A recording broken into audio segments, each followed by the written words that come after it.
Hey everyone, GibberishHS here today, and today we are looking at some buffs and nerfs that have happened into Hearthstone Battlegrounds. Happened not too long ago, so we're going to look at it right now, see what's going to affect, if the changes are good, and if the changes are bad. So, let's start it off. The first card we have today is Mama Bear. From the 6-star beast that buffed your minions 5/5 as a 5/5 beast, she is now a 4/4 beast that buffs your minions by 4/4. She's still a beast, and I still think she's great. Mom Bear before was one of the best cards in Battlegrounds. Especially if you're playing Beast, your goal was to get Mama Bear. I didn't care anything else. You play Mama Bear, and then you play as many beasts as you can, and giving them taunt and things to summon smaller beasts like Rat Pack.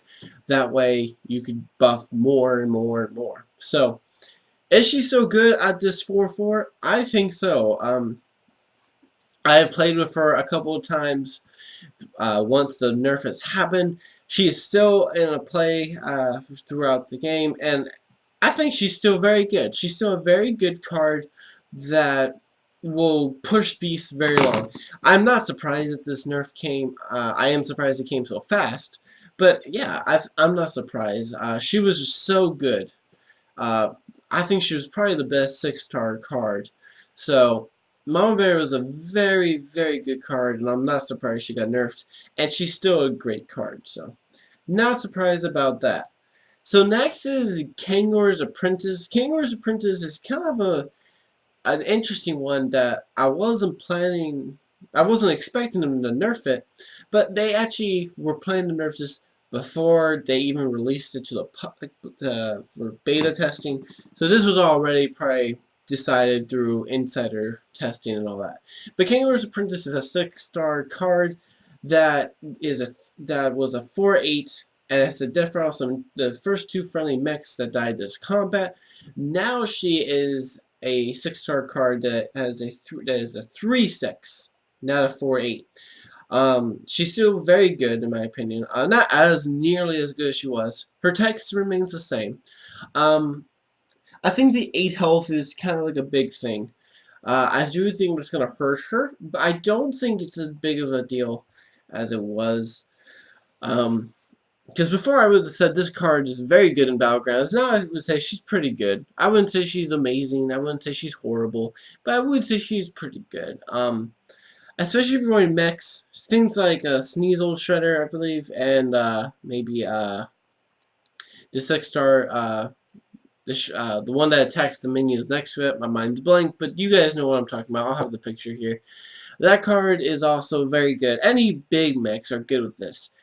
Anything smaller is going to be absolutely crap. Now, Security Rover is still very good with this card because you're still going to get a 2/6 that summons 2/3, stuff like that. Especially if you have a golden copy, because I believe it will still bring the golden copy in its original form.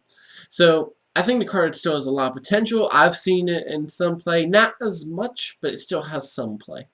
So, I think Kangor's Apprentice is a decent card. Uh, so yeah, moving on, we are now into the heroes. There are 3 hero buffs and nerfs in this that we've seen so far.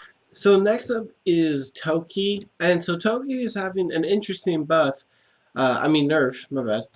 Her nerf is going to be that she is going to cost 2 gold for her hero power instead of 1.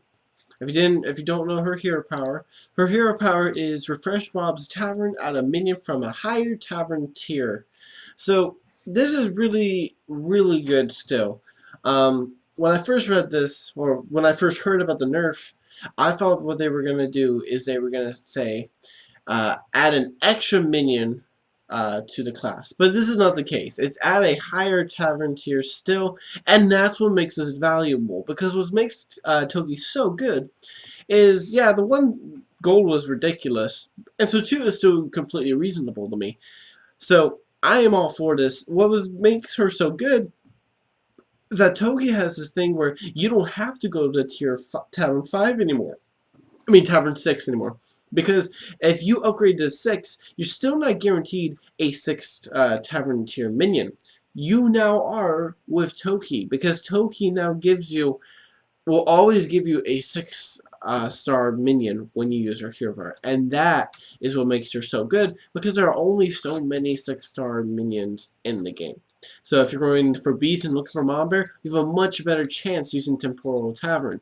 If you're trying to get that Foe Reaper, much better chance with Temporal Tavern. So I really like this card, so I think she's still really, really good. Next is Mut Club. Now Mut Club is getting an interesting buff. His hero power used to be whenever you sell a beast, add a banana to your hand. Now it's whenever you buy a beast, add a banana to your hand.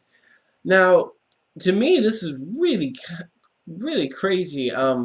It's basically what we see with Mana Storm, except for instead of Bob's mechs being buff 1/1, you're just adding the buff to your hand, so you could distribute it how you want.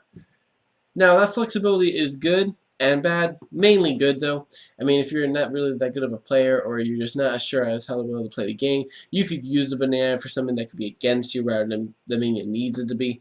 But most of it is much better. And it's much better than having to sell a banana, sell a beast. Because what would happen is you would get a beast, but you may not sell it for a long point in time. You may not get a lot of beasts. So this it's a lot easier to get stuff when you buy it. So, very good card from it all, and I think it's going to be a very interesting meta to see from it.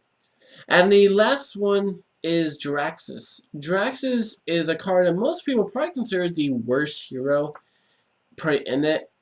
Some people argue Ragnaros or Lich, but I probably agree with that. I wasn't a huge Jiraxis fan. He was actually the first hero I played at BlizzCon. So he was someone I try to give the benefit of the doubt. He's one of my favorite characters that the cards they made in Hearthstone. But the thing is that his hero power was too expensive. For 3 gold, you buffed all your demons. Your demons 1/1. Now if it was minions, different story. Different complete story, alright? But it's not. Instead, it's only demons. And so they have buffed him to make it where it's 2 gold, you buff all your demons to 2. This is good. I think it's much better. I don't think it's as good. I think to really sell this hero, you have to make it a 1 cost gold. Because what would happen is you just, unless you're playing on selling a minion or something, this card I feel like isn't as good because it doesn't really present itself the way it should. Because what happens is you can have demons, but 2 is just a weird number. And it's different with the Toki because Toki is refreshing the board. This is not as good in my opinion. It's still much better. I think it's much better, much more flexible. So I am going to give it that benefit of the doubt. But just right now, demons aren't as good as I feel like they should be. They're very strong in the beginning. But once you get to the mid, they're very strong in the beginning and mid. But once you get to the late game, you kind of begin to fall apart because your main themes are like Mal'Ganis, and he's probably your best demon card. And the problem is, he's only a 5-star card, and he doesn't have a death rattle. All he does is buff your demons by 2/2. So I think if demons really want to get into the meta again, they really are going to have to just make a good 6-star card for demons. So there you go, guys. That's all the buffs and nerfs that we have in Hearthstone Day.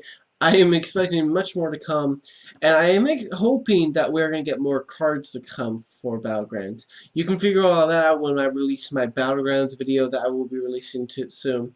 So please check that out when it comes out. And you guys have a good day. We'll see you next time. Bye!